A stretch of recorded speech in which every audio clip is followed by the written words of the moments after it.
Assalamualaikum warahmatullahi wabarakatuh. Jumpa lagi dengan saya guys, Cak Mujib. Gimana kabar teman-teman semua? Semoga sehat selalu dalam lindungan Allah Subhanahu wa taala, dijauhkan dari segala mara bahaya, malapetaka, bencana dan bala serta berbagai macam penyakit. Amin amin ya rabbal alamin. Oke, kali ini kita akan reaksi sebuah video yang sangat menarik guys ya.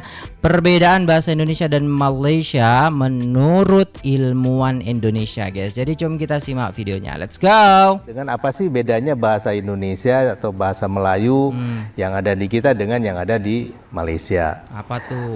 Pertama, saya harus menyampaikan dari segi kesejarahan, ya. Bahasa Indonesia itu memang adalah diambil dari bahasa Melayu, dan itu adalah fakta sejarah yang tidak bisa dipungkiri, tidak bisa dihilangkan begitu ya. Pada saat para pemuda kita melakukan Kongres Pemuda Indonesia di tahun 26, kemudian puncaknya pada tahun 28 ya, tanggal 28 Oktober tahun 28. Di situ mereka menobatkan bahasa Melayu sebagai sumber dari bahasa Indonesia yang kemudian dideklarasikan sebagai bahasa persatuan yang dijunjung oleh para pemuda itu. Nah, jadi sesungguhnya itu yang fakta sejarah pertama ya, bahwa bahasa Indonesia berasal dari bahasa Melayu. Lalu bagaimana bahasa Melayunya sendiri di kita? Nah, pada tahun 45 ya, ketika bahasa Indonesia diresmikan melalui Undang-Undang Dasar tahun 1945 dalam pasal 36, bahasa negara ialah bahasa Indonesia. Artinya mengangkat bahasa Melayu ya, yang tadinya sebagai bahasa daerah begitu, dinamai kemudian menjadi bahasa Indonesia, diangkat statusnya menjadi bahasa negara. Nah, bahasa negara, bahasa resmi, bahasa persatuan, dan dengan berbagai label lainnya gitu. Karena bagi bangsa Indonesia, bahasa Indonesia ini adalah bahasa perjuangan gitu. Ya. Nah, jadi dengan status ini kemudian berkembanglah bahasa Indonesia. Ya, kita punya tata bahasa baku, punya kamus, gitu ya, punya ejaan sendiri gitu. Yang itu semua awalnya didasarkan dari bahasa Melayu. Nah, bahasa Melayu sendiri di kita tetap sebagai bahasa daerah. Penelitian kawan-kawan kita ya, dari kami di Badan Bahasa itu ada menemukan 718 bahasa. Ya, salah satunya adalah bahasa Melayu, ya, bahasa daerah ini. Jadi perbedaannya adalah bahasa Melayu statusnya di kita adalah bahasa daerah, bahasa Indonesia adalah sebagai bahasa nasional. Nah, apakah ada bedanya? Pasti ada bedanya, ya. Bahasa Melayu di kita dengan bahasa Melayu di Malaysia. Nah, bahasa Melayu di kita berkembang sebagai bahasa daerah. Di sana berkembang sebagai bahasa negara. Nah, lalu apakah sama bahasa Indonesia dengan bahasa Melayu? Pasti beda. Ya, kita harus mengatakan ini beda karena perkembangannya memang bahasa Melayu berkembang dengan satu jalan, ya. Kemudian bahasa Indonesia berkembang dengan jalan yang lain. Terutama terkait dengan urusan katakanlah ejaan, pembentukan istilah, kemudian penambahan kosakata. Bahasa Melayu di Malaysia itu lebih banyak mengadopsi, menyerap kata-kata dari bahasa Inggris, ya. Wajar saja karena Malaysia adalah bagian dari negara persemakmuran.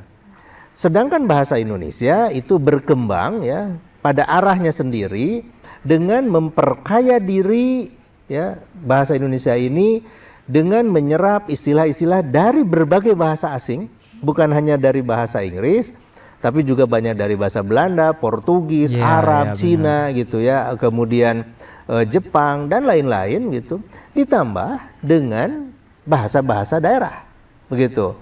Apa buktinya ya bahwa bahasa Indonesia ini sudah menyerap dari bahasa daerah? Coba lihat KBBI, ya, buka KBBI kita. Pada awal KBBI itu label bahasa daerah itu hanya belasan, ya, berarti hanya sedikit sekali dari bahasa daerah yang diambil menjadi kosakata bahasa Indonesia. Tapi KBBI kita yang tahun ini nih, yang pemutakhiran terbaru edisi kelima itu sudah menampilkan lebih dari 137-an bahasa daerah yang masuk istilahnya itu ke dalam bahasa Indonesia. Artinya di sini perkembangan bahasa Indonesia itu berbeda dengan bahasa Melayu. Nah ini pembeda yang paling utama ya. Kalau dikatakan apa bedanya yang bahasa Indonesia di kita, bahasa Melayu di kita dengan bahasa Melayu di Malaysia, begitu. Baik, berarti bisa disimpulkan ya Bapak bahwa sebenarnya perkembangan bahasa Indonesia dan bahasa Melayu di Malaysia itu sendiri juga sudah jauh berbeda begitu ya Bapak? Sangat beda ya, sangat beda. Baik, tetapi apabila kita melihat pola perilaku negara-negara pada umumnya, tentu setiap negara memiliki visi misi untuk membuat bahasanya tampil sebagai bahasa internasional, begitu Bapak. Nah, faktor-faktor dan syarat apa saja sebenarnya yang bisa membuat suatu bahasa itu menjadi bahasa internasional? Dan apakah bahasa Indonesia memiliki potensi tersebut, Bapak? Ya, kalau bertanya tentang potensi ya, bahasa Indonesia ini kan dituturkan oleh ratusan juta orang, ya. Penduduk Indonesia saja itu sudah 276 juta orang. Betul. Kalau saja misalnya penduduk kita yang ya katakanlah anak-anak balita yang belum berbahasa Indonesia ya, kemudian warga negara Indonesia yang tinggal di pedalaman yang belum tersentuh dengan pendidikan bahasa Indonesia, mereka belum bisa berbahasa Indonesia, katakanlah itu ada sampai 20-30 juta ya, atau besar-besarnya 50 juta lah. Berarti masih ada 220 juta orang penutur bahasa Indonesia di kita. Lalu kita lihat juga di negara-negara lain ya yang belajar bahasa Indonesia. Nah, potensinya besar nggak? Oh, sangat besar ya. Bila dibandingkan dengan bahasa-bahasa yang lain begitu ya, misalnya bahasa kita ini memiliki potensi dari segi penutur, itu pertama. Yang kedua dari segi persebaran ya. Nah, lalu persyaratannya apa itu untuk menjadi bahasa internasional? Kita harus melihatnya dari dua sisi ya. Pertama, bahasa internasional dilihat dari sisi keterpakaian ya. Artinya ketika bahasa ini dipakai oleh banyak masyarakat di dunia, itu sebetulnya bahasa itu sudah menginternasional. Itu satu. Gitu ya. Yang kedua, dilihat dari bahasa itu dipakai sebagai bahasa resmi organisasi internasional. Nah, untuk menjadi bahasa resmi di organisasi internasional ini yang berat. Bagi bahasa apapun. Mengapa? Karena harus ada penerimaan dari anggota organisasi itu. Apalagi di ASEAN gitu ya. Katakanlah tata caranya begitu. Kalau tidak disetujui oleh semua anggota ya nggak bisa gitu. Nah, kita mengusulkan bahasa Indonesia, misalnya kemudian Malaysia menolak, ya nggak bisa. Malaysia mengusulkan bahasa Melayu, kita nggak mau, ya nggak akan bisa gitu. Karena aturan di dalam organisasi ASEAN ini adalah keputusan harus disetujui oleh semuanya gitu. Nah, ini tentu saja perspektif yang akan harus kita bangun ya, berbeda antara bahasa itu dipakai sudah mengglobal, kemudian bahasa itu dipakai secara resmi ya di organisasi-organisasi internasional. Seperti misalnya ada 6 bahasa ya di PBB. Padahal juga banyak bahasa-bahasa lain ya yang juga dipakai secara mengglobal gitu. Apakah bahasa itu bukan bahasa internasional? Saya sih punya pendapat itu juga bahasa yang sudah internasional begitu ya. Tetapi mungkin tidak resmi dipakai sebagai bahasa organisasi internasional itu. 1, 2, 3. Malay, Indonesia, Dog, anjing, anjing, cat, kucing, kucing, duck, itik, bebek, chicken, ayam, ayam, sheep, kambing biri-biri, domba, pig, babi, babi, goat, kambing, kambing, cow, lembu, sapi, horse, kuda, kuda, rabbit, arnab, kelinci, Malay, Indonesia, dog, Beda istilah penyakit Indonesia dan Menarik nih. asam lambung, Gastric, asam urat, gout, darah manis, kencing manis, tinggi darah, darah tinggi, saraf kejepit, saraf tersepit, lutut aus, arthritis, kista coklat, endometriosis, Kejap. Tinggi darah. Di sini juga darah tinggi ya. Sama lah. angin duduk, jangkitan paru-paru, kurap, kurap, usus buntu, appendicitis, paru-paru basah, paru-paru berair, itu guys. Jadi kalau kita bisa tahu gitu bagaimana bahasa Indonesia dan Malaysia ini tentang medis ya lumayan ya berbeda sekali. Tapi darah manis, darah kencing manis lah ada juga tapi ya kan. Bisa dikatakan juga ya guys kalau dari segi penyakit mungkin ada bedanya, tapi kalau dari segi kebiasaan kayak nama-nama hewan, harian itu mirip-mirip aja guys, banyak kemiripan daripada perbedaannya seperti itu ya guys ya. Nah gitu guys. Alright guys, udah selesai videonya dan itulah tadi ya guys ya bagaimana istilahnya bahasa ya kan, kalau kita tengok ya perbedaan bahasa Indonesia dan juga bahasa Melayu seperti itu ya guys ya. Dan di sini kita baca komen sebentar.